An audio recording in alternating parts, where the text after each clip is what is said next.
Hello everyone, welcome to the Elizabeth Show, and today I'm going to bring up a new topic. How many of you love French fries? I know I do. Yep. I know I do.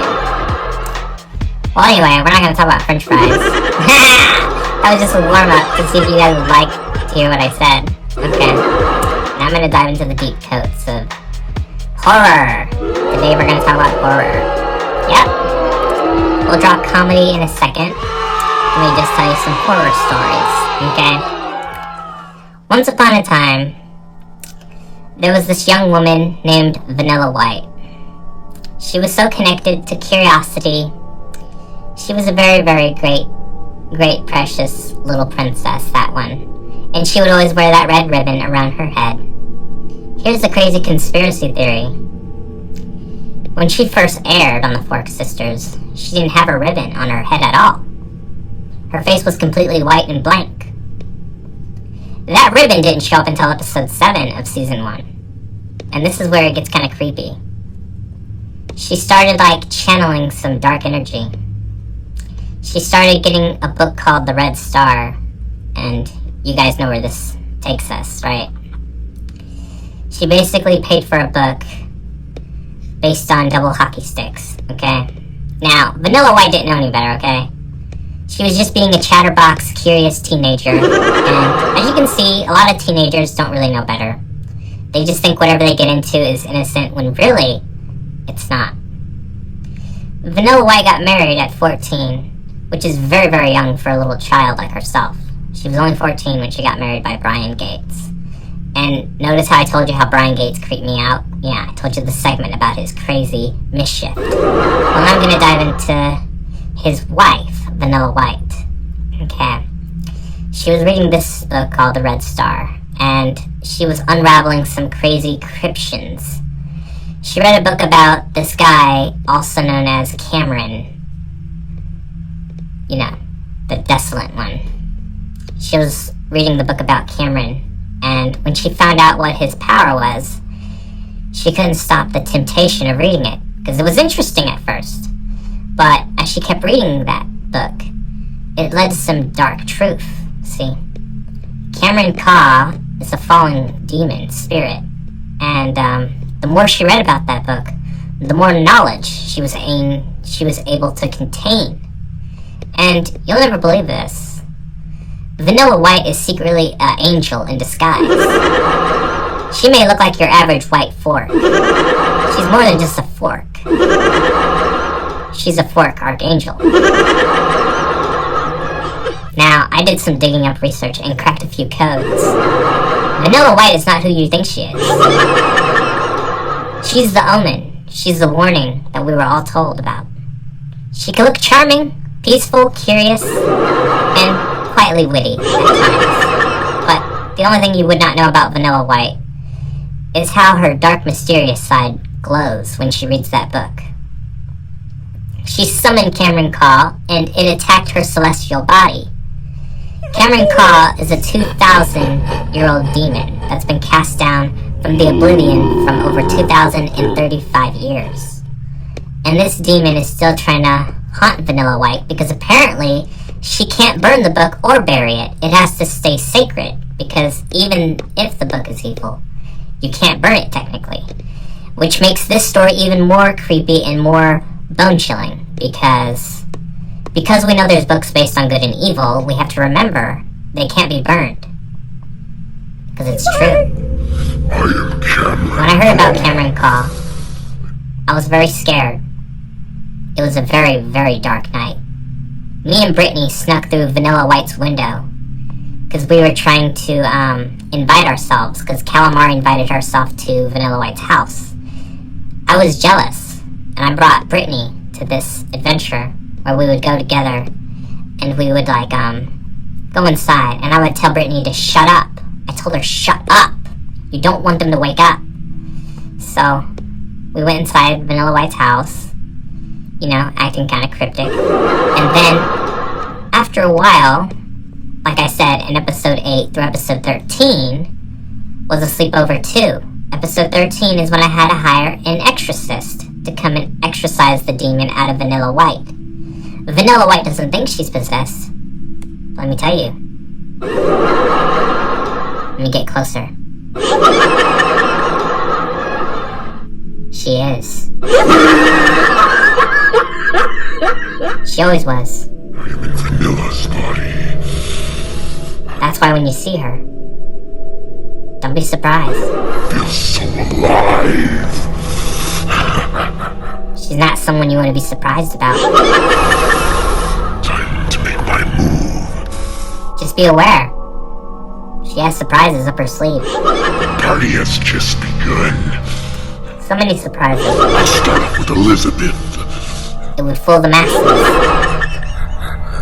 And every time I think about Vanilla White, ever since day one, I had a feeling something was wrong with her. Good morning, Even before I met her, Elizabeth. I could just tell something was supernatural about her. I didn't know how to explain it in details or go after the mission. I just couldn't do it. Catch you on the flip side. She was too powerful. When Cameron said, catch you on the flip side, he means catch us on the other side of his realm.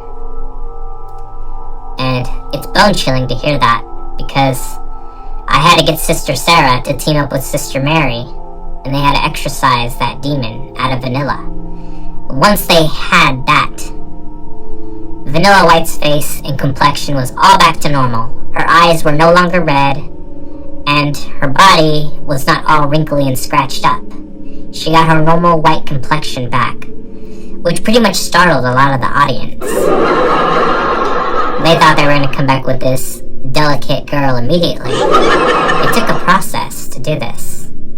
Vanilla White went through some serious changes. Maybe it was for the best. Maybe Cameron was probably just, I don't know. Maybe he was destined for Vanilla White. Maybe we didn't see the whole picture. When you think about it, it's pretty twisted when you think about it. Vanilla White as this archangel trying to protect us, when really, she was curious so much that she couldn't protect her own self. When you think about that, how does an angel mess up? How does a demon control an angel anyway? Exactly! The curiosity is no joke. I had curiosity. No wonder why I was so mean to my sister. My curiosity caught up with me. I did things, and I'm gonna pay for that. Someday in time. If not tomorrow, someday in general. But back to the horror. Why do you care so much? When the beginning of this title shows up, The Sleepover 2, it shows Vanilla White turning around like this. You'll see a picture of a fork, and when you see Vanilla White as this white fork, you'll see just the back of her, where it will say the most scariest titles.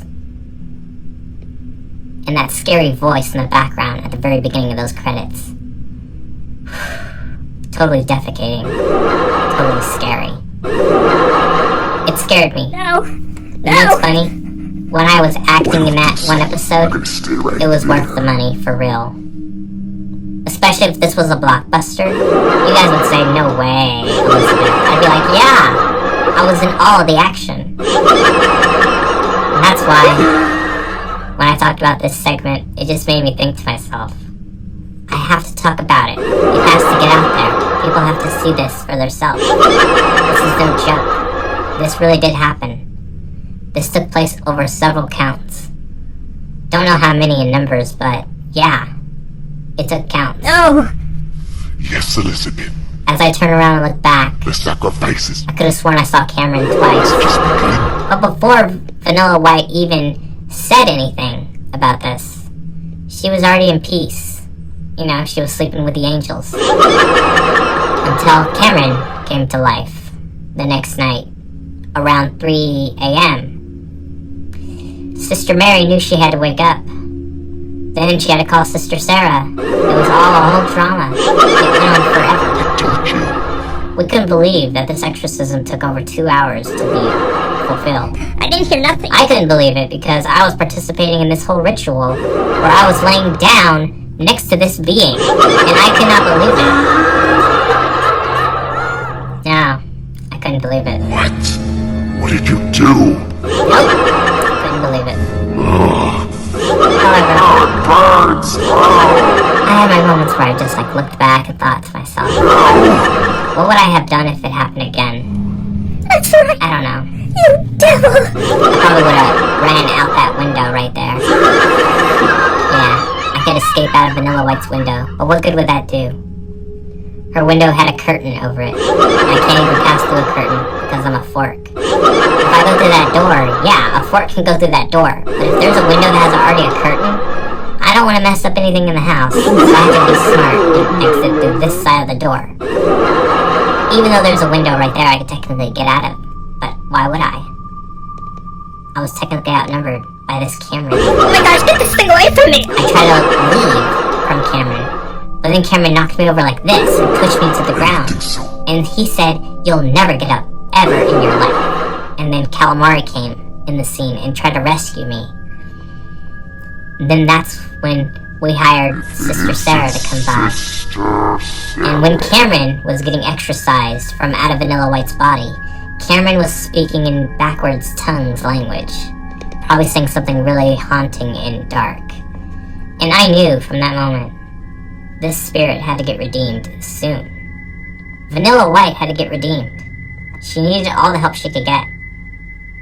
From Celestial to White Fork. You know, the odds are funny, because when you think about it, vanilla in the Bible means purity. The white means change in her name. And Vanilla White knows her name is powerful. It's very biblical and powerful. My name is in the Bible. You guys probably heard of the story about me, Elizabeth. Well, not me as the pink fork, but Elizabeth as, you know, one of the sisters in the Bible. Yeah. It's funny how my name taps into the Bible also, because my name is also found in the scriptures. Yeah, it's pretty amazing how there's the Elizabeth show, and then Elizabeth in the Bible. Vanilla, well, yeah, her name is in there too. So is White, as in the color white, the color of purity and treasury. Did you know that white is the color of one of the archangels? Yeah. That's what Vanilla White embodies. But when you hear about the horror of Cameron attacking her, did you know that the true meaning of Cameron Caw is technically the falling angel of Lucifer? Did any of you know that? Yeah. That's the sad twist of this whole agenda, this whole story. It's really based on truth, you know? Cameron Caw is no myth. He's real. People think, you know why he's real? Because Cameron actually means twisted nose. Yeah. I just had to get that out there. He's the twisted nose in real life. So when you guys listen to Twisted Furniture, think about Cameron. He's the twisted nose, twisted furniture. And if anyone names their child Cameron, be very careful. That name has serious power to it. Especially for what we have seen. Cameron, yeah. Cameron Caw is his whole name. But it's not spelled as in C-A-L-L. It's spelled K-A. Cameron Caw.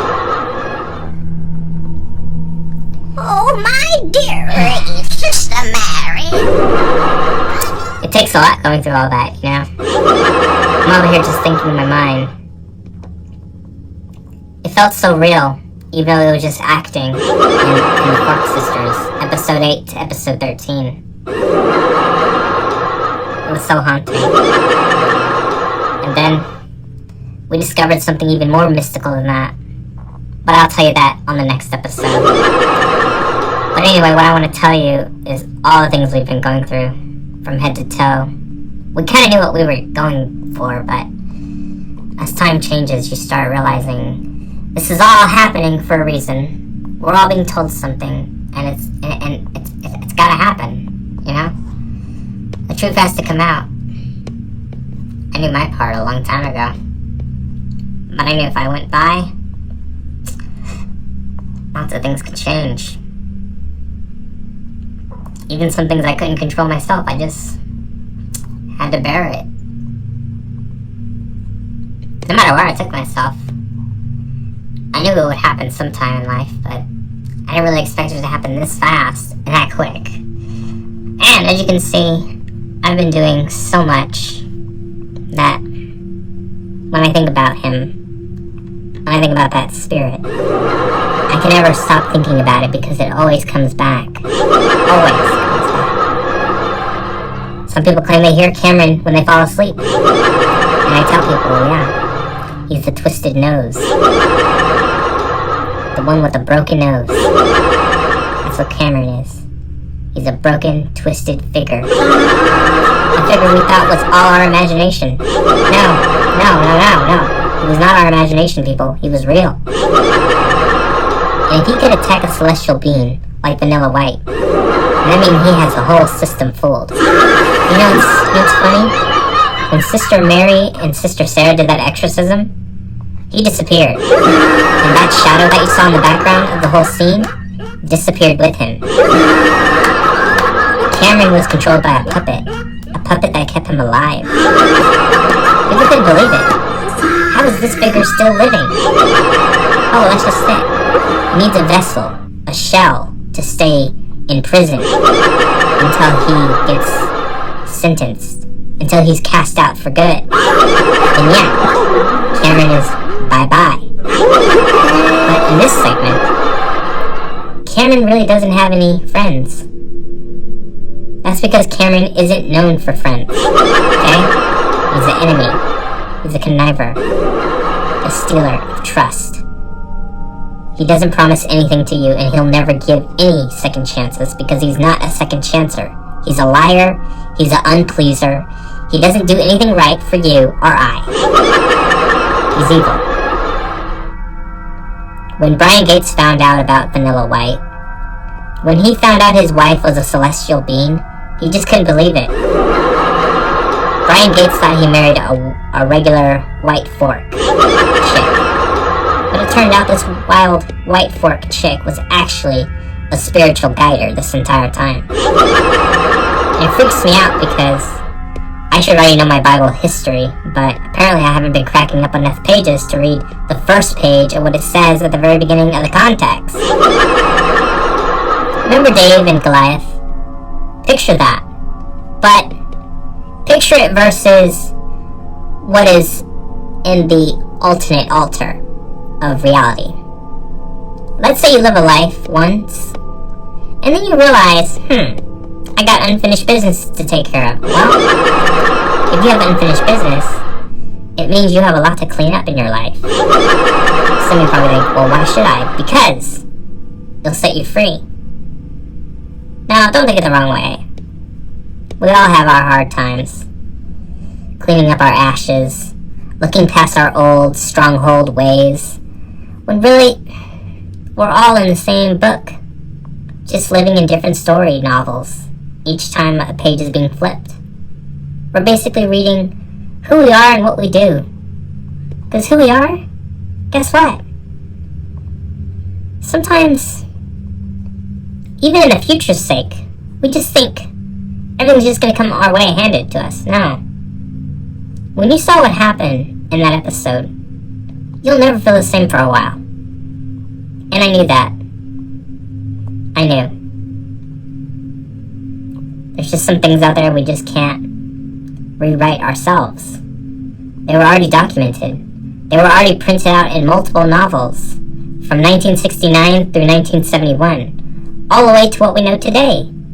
Social media is talking about paranoia, and they're talking about why does paranoia live so much? Because we invite it. We invite these dark forces. These aren't just accidents. We read about them as children, and we found out about it as grown-ups. We all knew what was coming up.